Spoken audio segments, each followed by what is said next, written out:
Deus. O tema da palavra de hoje é fé e fidelidade. Amém? Gálatas 5, 22, 23 fala assim: mas o fruto do Espírito é amor, alegria, paz, longanimidade, benignidade, bondade, fidelidade, mansidão, domínio próprio. Contra essas coisas não há lei. Amém? Hoje continuamos as ministrações sobre o fruto do Espírito, né? E vamos falar de fidelidade e fé. Amém? E antes de eu começar a ministrar, só lembrando, né, que vai ser sábado. Sábado inicia o nosso jejum. Amém? Pelo manifestar do fruto do Espírito Santo em cada um de nós. Como vai ser? No dia 13 nós vamos começar, então todos os dias até o dia 21. Serão 9 dias de jejum, de consagração. Escolha uma refeição, café da manhã, almoço ou jantar, e faça o jejum nesse período, né? Clamando ao Senhor pelo manifestar do fruto que nós estamos aprendendo. Amém? Essas ministrações, se você não assistiu, estão ali no YouTube, na comunidade Arca do Senhor, nós temos publicado ali os links, né, para você acessar os vídeos. Se não viu, assista, para que você possa aprender mais sobre o fruto, para que você clame por essa manifestação desse fruto do Espírito na tua vida. Amém? Então serão 9 dias de jejum. Então, nesses 9 dias, nós vamos escolher uma refeição e vamos fazer jejum nessa refeição. Se alguém tiver uma restrição médica, não faça o jejum, coma normalmente, mas você pode consagrar ao Senhor um alimento de que você gosta muito, ou uma atividade de que você gosta muito, e fala: Senhor, eu vou consagrar esse tempo para oração, para te buscar.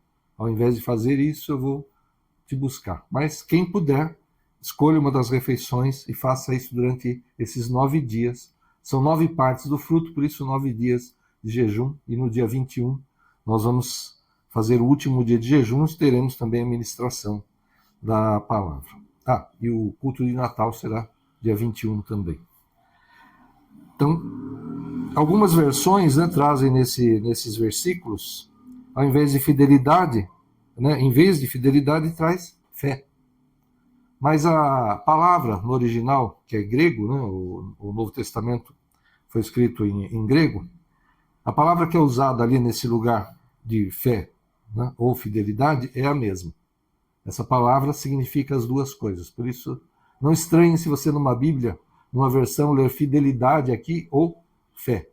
A palavra original tem esses dois significados. Amém?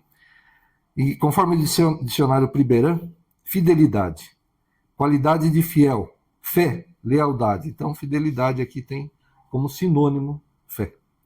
Fé, adesão absoluta do espírito àquilo que se considera verdadeiro. Então, essas são as definições do dicionário. Hebreus 11:1.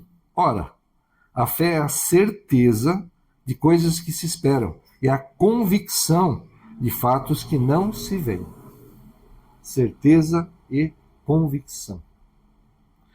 Então, um bom exemplo para falarmos de fé e fidelidade é aquela passagem sobre Sadraque, Mesaque e Abednego e a fornalha de fogo ardente. Lembra? Né? Daniel 3, 14 a 18 fala assim: Nabucodonosor lhes disse: Sadraque, Mesaque e Abednego, é verdade que vocês não prestam culto aos meus deuses, nem adoram a imagem de ouro que levantei?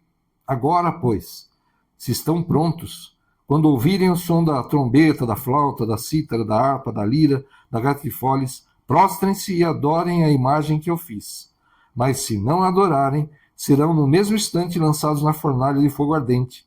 E quem é o Deus que os poderá livrar das minhas mãos? Sadraque, Mesaque e Abednego responderam ao rei: Ó Nabucodonosor, quanto a isto, não precisamos nem responder. Se o nosso Deus, a quem servimos, quiser livrar-nos, ele nos livrará da fornalha de fogo ardente e das suas mãos, ó rei. E mesmo que ele não nos livre, fique sabendo, ó rei, que não prestaremos culto aos seus deuses, nem adoraremos a imagem de ouro que o Senhor levantou. Eles estavam diante do homem mais poderoso da terra naquele tempo. E é interessante que eles já eram autoridades, eles estavam como administradores ali na Babilônia, né? Pelas coisas que Deus já tinha feito na vida de Daniel e na vida deles. eles estavam numa posição de autoridade, então podiam até pensar, poxa, vamos fazer uma política aqui, né? Vamos, né, se prostrar aqui diante da estátua, a gente perder o cargo que a gente tem, nós, né, somos escravos aqui, mas estamos em posição de autoridade, estamos no bem bom, vamos dizer assim, da terra, apesar da situação de escravidão. Não. Eles se negaram completamente a adorar os deuses dele e aquela imagem que ele tinha levantado, aquela estátua. Né? E o que aconteceu? Foram lançados na fornalha, os três. Quem lançou, estava tão quente a fornalha que os homens que os lançaram na fornalha morreram pelo calor do fogo. E quando eles estavam na fornalha, o rei falou, ué, nós não lançamos 3 homens ali dentro, eu estou vendo 4. E um tem a aparência dos deuses, do filho dos deuses. Né?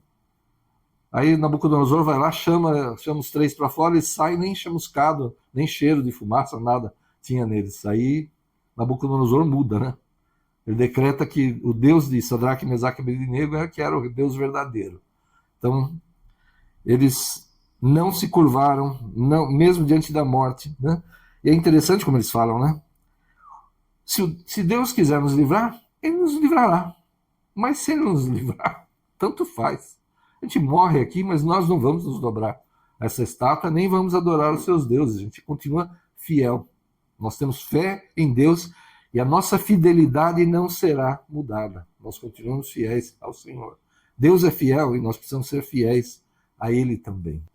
Salmos 111, 7 e 8 fala assim: as obras de suas mãos são verdade e justiça, as obras de Deus. As obras de suas mãos são verdade e justiça, fiéis todos os seus preceitos. Estáveis são eles para todo sempre, instituídos em fidelidade e retidão. Há pouco tempo nós ministramos sobre em que você acredita, lembra? Eu até fiquei brincando com as coisas, né? Que a gente acredita em coisas sobrenaturais. Nós acreditamos em Deus, em milagres, né? No mover do Espírito Santo. Né? Nós acreditamos nisso, na salvação, né? Em Cristo, que Ele veio, que morreu por nós, se entregou por nós. E os cientistas acreditam em tantas coisas que eu fiquei até brincando ali, né? Com coisas que, pela lógica, eles falam da ciência e tal, mas não dá. É muita... A teoria que é assim, deve ter sido assim, a teoria de que pode ser assim, coisas que eles acreditam que nunca provaram, nunca testaram, nunca conseguiram alcançar. Para fechar a conta precisa disso ali. Então, como é que muitos, né, que são soberbos aí, acham que a gente está acreditando em coisas erradas, né? Que a gente não deveria ter fé em Deus, né? Que a nossa fé está errada, ela não tem base. Mas a fé que eles têm na ciência toda teórica, em muitas coisas que não se comprovam, que eles teorizam, mas não têm certeza, não tem nem como provar, né? Então eles têm fé também nessas coisas. É engraçado, né? Por que criticam a gente? Né? Aleluia. E também sobre vencendo pela fé. Então, nós temos sido ministrados muito sobre a fé, né? Então, por que você tem fé em Deus? Porque Ele é fiel. Né? Porque a sua palavra não volta vazia, mas sempre cumpre o que Deus diz. Quando Deus fala, a coisa acontece. Né? Porque Ele não muda. Porque continua fiel mesmo quando nós não somos. Ele continua fiel. Ele continua sempre. Ele não muda. Ah, mas eu fui todo errado. Ele continua fiel. Fiz tudo certo. Ele continua fiel. Ele não muda. Ele não vai mudar porque eu fiz certo ou porque eu fiz errado. Ele não muda. A palavra dele não muda. Amém? Então nós podemos. A fidelidade de Deus atrai a nossa fé. Amém? Ele é fiel. Ele não muda. Então nós podemos crer nele. Porque se ele falar, acontece. Se ele falar, ele vai cumprir. Amém? Então, nós temos fé. E a fé não é uma simples esperança, né? Esperança é você cogitar uma possibilidade, um talvez. Né? Talvez eu consiga aquele emprego, se tudo der certo. Talvez eu possa tirar férias esse final de ano. Talvez eu consiga comprar uma casa, se as coisas, né, se organizarem aí e tal, eu conseguir certas coisas. Né? A esperança é uma coisa que talvez aconteça. Né? E a fé não é assim. A fé, como diz lá em Hebreus 11:1, é certeza e convicção. Né? Não é se Deus pode ou não fazer. Nós temos fé de que para Deus não há impossíveis. Não é verdade? Você acha que para Deus alguma impossibilidade? Não. Para Deus, nada é impossível. Amém? E se for a vontade dele, vai acontecer. Será feito. Não importa a situação, não importa a sentença, não importa o diagnóstico, a lógica humana, os fatos materiais, não importa nada disso. Deus não está sujeito a nada. E nem é obrigado, né? Que nem, não, se eu ofertar não sei quanto, Deus é obrigado a me dar. Deus é obrigado a nada. Ou arrogância, né? Que muitos têm aí falando, né? Se eu fizer assim, Deus é obrigado, ele vai ter que fazer. Não importa. Ele vai... Respira fundo, né? Tenha misericórdia, porque Deus não é obrigado a nada. Ele também não é limitado ou direcionado pelo que pensamos, pela própria natureza, pelo tempo. Se ele quiser, tudo acontece. Amém? Ele não é limitado por nada. Ah, mas eu precisava ter orado antes de ir lá fazer a entrevista de emprego. Eu vou orar agora. Senhor, abençoa. Deus sabia que eu ia orar. Ele me acompanhou lá na entrevista. Ele estava sabendo do meu clamor e já operou lá atrás. Ah, mas foi antes do que eu orar. Não importa, para Deus o tempo não importa também. Amém? Nada, nada, nada. Não tem nada que possa impedir o agir de Deus. Nem o tempo, por exemplo. Amém? Nada, nada impede. E nada limita a Deus também. Outro caso de fé, e é bom a gente falar de casos assim, né? Porque ficar na teoria, né? Vamos lá. Outro caso de fé é o da sunamita, que fez um quarto para o profeta Eliseu. Lembra? Ela sempre o via passar por ali, né? Ela quis fazer algo de bom para aquele homem de Deus, e ela tinha recursos, e ali no seu terreno, não, ela construiu um quarto, colocou lá uma cama, uma mesa, coisas, apetrechos para ele poder descansar ali com conforto quando ele passasse por aquele lugar. E Eliseu quis recompensá-la por isso, né? E aí ele ficou sabendo que ela era estéril, não tinha filhos, e ele profetizou, né? Falou que ela teria, dali 1 ano, ela abraçaria um filho, ela teria um filho. E ela até falou, não brinca, não minta para tua serva, e ela realmente teve o filho, né? Apesar de já ter uma certa idade, de ser estéril, ela teve o filho. Aí esse menino nasce, cresce, né? Já era, sei lá, uma criança que, né, poderia falar, caminhar, então estava lá com o pai, sentiu uma dor de cabeça, o pai manda ele para a mãe, e esse menino morre nos braços dela. O que ela faz? Ela pega esse menino, leva até o quarto que ela fez para o profeta, coloca ele na cama ali do profeta, né? Deve fechar a porta ali para ninguém ver o que estava acontecendo, pegou lá o seu burrinho e vamos embora. E foi atrás do profeta. E aí perguntava para ela, tá tudo bem? Tudo bem. O filho dela morto ali na cama. E ela, tudo bem. Não falou nada para ninguém. Quando ela chegou no profeta, que ela foi falar, porque o profeta naquela época era a forma de você falar com Deus, né? Através do profeta, porque o Espírito Santo não era derramado como é hoje. Então, para você chegar para falar com Deus, você teria que ir até o profeta, até o sacerdote, né? Então, aqueles que poderiam ter um contato direto com Deus. Então, ela só falou da situação quando ela chegou até o profeta. E essa atitude dela, o que demonstra? Ela colocou o filho no quarto, na cama do profeta. Não falou nem para o marido que o filho tinha morrido. O marido sabia que ele estava com dor de cabeça, ele podia estar doente, mas ela nem falou para o marido que o filho tinha morrido, e foi atrás do profeta. Se alguém perguntou para ela se estava tudo bem, e ela falou, está tudo bem? Por que ela falou que está tudo bem com o filho morto? Alguém poderia falar para ela, mas eu te encontrei aquele dia na rua, mas teu filho já estava morto essa hora, né? Como é que você fala que está tudo bem? Ela falou que está tudo bem. Por quê? Ela tinha fé que aquele profeta, usado por Deus, podia trazer seu filho de volta à vida. Ela não pediu aquele filho. Foi Deus que quis dar um filho para ela, né? Só que agora estava morto. Imagina, você não tem filho, ok? Você está conformada com a situação, já está velho e tal. Você já não teve filho, fazer o quê? Tudo bem, né? Vamos lá. Cuidar de sobrinho, tal, né? Mas ela teve o filho e o filho morre. Ela tinha todos os motivos do mundo para reclamar com todo mundo, para entrar na internet e começar a falar, né, mal, se afastar de tudo que é de Deus. Não, ao contrário. Ela foi ao encontro de Deus. Ela foi buscar a Deus para resolver aquela situação. Ela não falou para mais ninguém, só para o profeta, que era o caminho para chegar a Deus. O que aconteceu? O profeta foi lá, o filho dela foi ressuscitado. E ela teve seu filho novamente. E Deus ainda fez outros milagres na vida dela. Né? Então, quem de nós, diante de situações muito, mas muito menos trágicas do que essa, né, deixa de falar para todo mundo, né? Ou para quem perguntar, não, aí, mas eu bati o carro aí, perdi, vou dar uma grana aí para consertar e tal. Fui mandado embora, aquele chefe ruim lá, não sei o que. Você fica falando, né? Para todo mundo, em vez de buscar Deus para solucionar, você começa a falar disso daí. Né? Quem de nós não faz uma coisa dessa? Né? Ela não fez. Pela fé de que Deus poderia ressuscitar o seu filho. Nós precisamos seguir esse exemplo de fé. Amém? E todos nós temos um pouquinho de fé. Mesmo, né, antes de conhecer Cristo, nós temos. Né?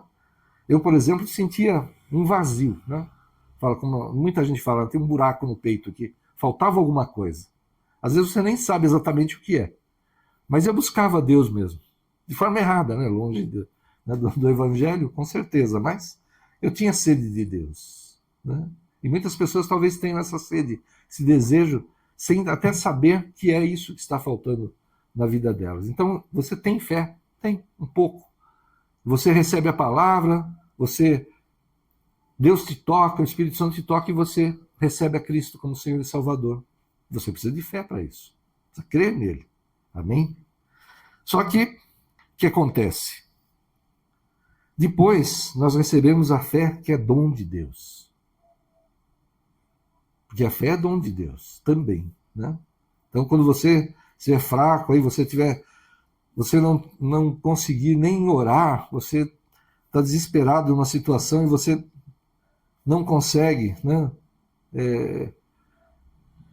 nem buscar a Deus. Senhor, ajuda a minha fé.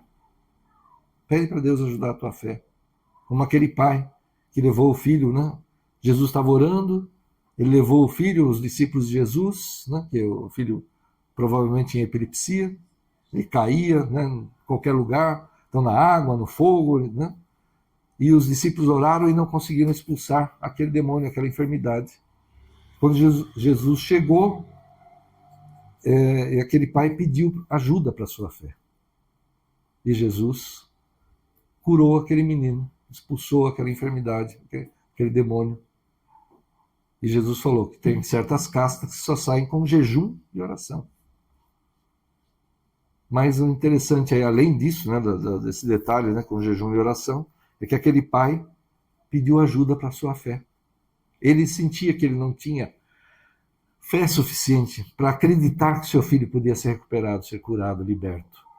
Mas ele pediu ajuda e Deus operou o milagre. Amém? Então, se você estiver fraco, está passando por uma situação que nem você acredita mais que pode ser resolvida, e é errado, não pensarmos assim, que para Deus não há impossíveis. Pede ajuda ao Senhor, Ele vai derramar mais fé sobre você. Amém? E Ele vai operar. Né? Foi o que Jesus fez. Ele pediu ajuda para a fé e Jesus operou o milagre. Amém? Deus vai fazer sempre a vontade dele. Amém. Glória a Deus, em nome de Jesus. Né? Então, quando recebemos essa fé que é dom de Deus, a fé que vai crescendo, amadurecendo, sem fantasias, né? Sem a gente ficar pensando, eu vou salvar o Brasil, né? Eu vou evangelizar o mundo, aí, vou expulsar tudo, vou entrar no hospital, vou para o último andar, vou descendo, expulsando a enfermidade de todo mundo, vou sair do hospital e vai sair aquela multidão atrás de mim. Se Deus quiser fazer isso, Ele vai fazer com a tua vida, mas, né? Às vezes a gente fica fantasiando no começo, quando se converte, umas coisas assim, né? Grandiosas. Né? Se você conseguir pregar, se mantiver na fé, né? E pregar para a tua família, levar a tua família, levar os teus, aqueles que são próximos a você para Cristo, você já está fazendo grande coisa. Amém? Então nós recebemos nessa fé que vai amadurecendo, né? Sem fantasiar, sabendo que tudo podemos, mas debaixo da vontade de Deus. Uma fé madura o suficiente para aceitar o sim e o não de Deus. Aí é que é um teste de fé mesmo, né? Deus fala, não. Mas é assim, Senhor? Não. Mas e desse outro jeito? Não. Né? Às vezes a gente fica nessa, né? Buscando jeitinhos e tal, né? E Deus está falando, não, não, não, não. Amém, Senhor. Não. Se um dia for, eu sei que o Senhor vai falar, agora, vai, meu filho, pode ir agora, que agora é a hora. Né? Às vezes não é o momento, não é a hora para fazer aquilo, e Deus tem outra coisa para você, e você pode talvez ter que fazer essa coisa que Deus falou não muitas vezes, num determinado outro momento que for a vontade de Deus. Amém? Então, nós temos que ter essa fé madura o suficiente para aceitar o sim e o não de Deus. Amém? Nossa fé, nossa fidelidade a Deus não podem variar conforme as situações. Romanos 8, 28. E sabemos que todas as coisas contribuem juntamente para o bem daqueles que amam a Deus, daqueles que são chamados segundo o seu propósito. Todas as coisas, todas as coisas. O que acontece de bom, o que acontece de ruim, né? Mal, tudo contribui. Mas, Senhor, tal coisa foi ruim, foi assaltado na rua lá. Todas as coisas contribuem. Para alguma coisa serviu. Toma cuidado, meu filho. Não anda por aí, quem mandou você ir para esse lado? Aprenda, né? Não sei, Deus tem, todas as coisas contribuem para o nosso bem. Amém? Se a palavra de Deus é verdadeira. Amém? Se todas as coisas contribuem, todas as coisas contribuem. Boas ou más, todas contribuem. Amém? Nós vamos sempre clamar ao Senhor quando as coisas dão errado, com certeza. Né? Quando vem a enfermidade, o problema, mas nossa maturidade espiritual, nossa fé, nossa fidelidade ao Senhor são provadas quando aceitamos o mover de Deus, a vontade de Deus, não importa se é o que desejávamos ou não. Amém? Eu desejo uma coisa, acho que isso é o melhor que pode acontecer para a minha vida, mas não é a vontade do Senhor, e Deus fala não, Deus impede, Deus não deixa acontecer, ou dificulta muito a coisa. Clama ao Senhor, fala com Deus, Senhor, é para fazer mesmo? Não, meu filho, não vai por aí que não é a minha vontade. Aí você fala, amém, Senhor. Eu achei que era bom, não é, então não vou fazer, vou sair dessa em nome de Jesus. 1 Coríntios 10, 13, fala assim, não sobreveio a vocês nenhuma tentação que não fosse humana, mas Deus é fiel e não permitirá que vocês sejam tentados além do que podem suportar. Pelo contrário, juntamente com a tentação, proverá livramento para que vocês a possam suportar. Então, se é uma tentação, eu bebia, era um alcoólatra, agora não bebo mais. Aí vem uma tentação, aqueles amigos convidando para a festa e tal. Não vou, não sei. Vamos lá e tal, você toma água, guaraná e tal. Tá bom, então tá, eu vou. Chega lá, bebe aí, que é isso, só um pouquinho, só um golinho e tal. Aí você acaba caindo, né? Quem já teve esse problema, ele não pode fazer isso. Pode dar essa brecha, né? Então ele caiu na tentação. Está errado. Não poderia ter caído. Deus não deixa que venha a tentação que eu não posso suportar. Então fala, a carne é fraca? A carne é, mas está errado. Eu não poderia ter caído nessa tentação. Então seja lá qual for a situação. Se é uma tentação, Deus dá com ela o livramento. Ele não vai mandar nada, deixar nada acontecer com você que seja maior do que você possa suportar. Mas tem situações que estão além do nosso alcance. Sim, da nossa capacidade. Sim, tem. Mas aí não é tentação. É um problema, uma dificuldade. Aconteceu. Já várias vezes aconteceu comigo. Está numa situação que eu já falei, né, várias vezes isso, mas em várias minhas situações. Senhor, eu já fiz tudo que eu podia. A minha parte eu tenho certeza que eu fiz. Agora eu não tenho mais jeito. Tudo que eu podia fazer eu fiz. Está nas tuas mãos, Senhor. Eu estou clamando a Ti porque eu não suporto mais essa situação. E Deus mudou a situação de um dia para o outro. Deus mudou a situação em uma semana. Deus mudou a situação em alguns meses, conforme o caso que era. E Deus fez. Amém? Então, mesmo que venha algo além das tentações, algo além da sua capacidade, Jesus falou que estaria conosco até a consumação dos séculos. Amém? Clama a mim, eu te responderei. Né? Coisas que você não sabe. E Deus já deu estratégia assim para mim que eu não via saída de jeito nenhum. E Deus dá aquela, para um lado é ruim, para o outro é pior. E Deus dá aquela terceira opção que você nunca pensou. e você fica em paz total. Eu fiquei assim uma vez. Aqui é ruim, mas como é que eu posso deixar isso? Senhor, eu sou servo teu. Meu filho, faz assim. Ah, então tá, né, Senhor? E fiquei em paz. Amém? Então, se vier algo que está além da tua capacidade, clama ao Senhor.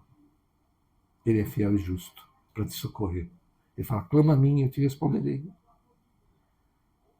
Aquilo que estiver acima da tua capacidade. Aí vem a especialidade de Deus, que é o milagre. Você precisa de um milagre? Não tem jeito, humanamente falando. O médico já deu a sentença, o gerente do banco já falou que a coisa está feia, o contador já não tem mais jeito, sei lá, o advogado.